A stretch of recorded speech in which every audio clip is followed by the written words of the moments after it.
আমরা যখন ছাত্র আমাদের শিবিরকে নিয়ে আমার অনেক ভুল ধারণা ছিল, কিন্তু এখন দেখি ছাত্র শিবির ভাই বাংলাদেশের শ্রেষ্ঠ একটা সংগঠন।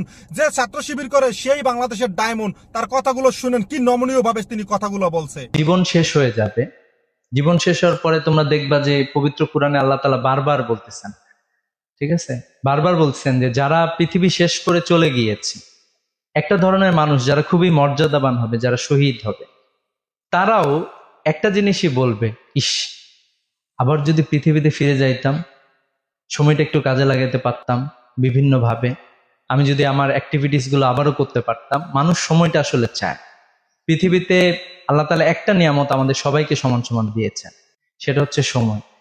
বিল গেটসের জন্য যা আছে অথবা এলন মাস্কের জন্য যা আছে, আপনার আমার জন্য ঠিক একই রকম সময়টা আছে। তো এই জন্য আমি সময়ের ব্যাপারে তোমাদেরকে একটু সচেতন করার জন্য আহ্বান জানাবো, সচেতন থাকা। দেখবা যে তোমার হুট করে তোমার প্রথম সেমিস্টার পরীক্ষা চলে আসবে। বিশ্ববিদ্যালয়ের জীবনটা খুবই তাড়াতাড়ি, 4 বছর যে কিভাবে চলে যায়, খুবই ফাস্ট যায়। এজন্য তোমাদেরকে সচেতন হওয়ার জন্য অনুরোধ জানাবো। তোমরা সবাই বিজনেস স্টাডিজ এর শিক্ষার্থী, এজন্য তোমাদের জন্য খুব বেশি জরুরি যে মনে করার কারণ নাই যে আমি শুধু বিজনেসে শিখবো। পৃথিবীটা এমন জায়গায় যাচ্ছে, বিজনেসের সাথে টেকনোলজি খুবই গুরুত্বপূর্ণ।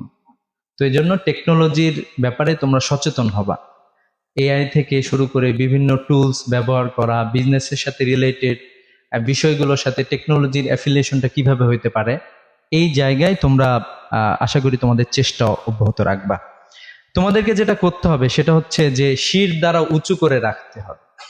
আমরা একটা প্রজন্ম আমরা পার করে আসছি, আমাদেরকে কুজা করে রাখা হয়েছিল। বিশ্ববিদ্যালয়গুলোতে গেস্টরুম গণরুম ছিল, বলা হয়তো যে গেস্টরুম গণরুম ছাড়া কেউ বিশ্ববিদ্যালয়ের হলে থাকতে পারবে না।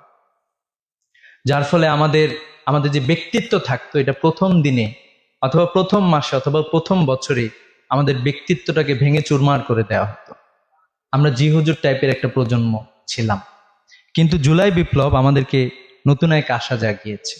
জুলাই বিপ্লবের আগে থেকেও বিশ্ববিদ্যালয়ের হলগুলোতে আবরার ফাহাদ দেশের জন্য কথা বলার কারণে তাকে শহীদ হতে হলো। সে দেশের পক্ষে স্ট্যাটাস দিল যে বাংলাদেশ ফারাক্কার ন্যায্য হিস্সা পাচ্ছে না, বাংলাদেশের নদীগুলো মরে যাচ্ছে, এগুলো নিয়ে সে স্ট্যাটাস দিয়েছে, কিন্তু তাকে শহীদ করা হয়েছে। জুলাই বিপ্লবে আমরা দেখলাম শহীদ আবু সাইদকে দেখলাম, শির দ্বারা উঁচু করে দাঁড়িয়েছিল। সবাইকে যখন সরাই দেওয়া হয়েছে, আবু সাইদ সরে নাই, গুলির মুখেও সে দাঁড়িয়েছিল। আমাদেরকে নতুন এক বাংলাদেশের উপহার দিয়েছিল এই শির দ্বারা উঁচু করা একজন যুবক।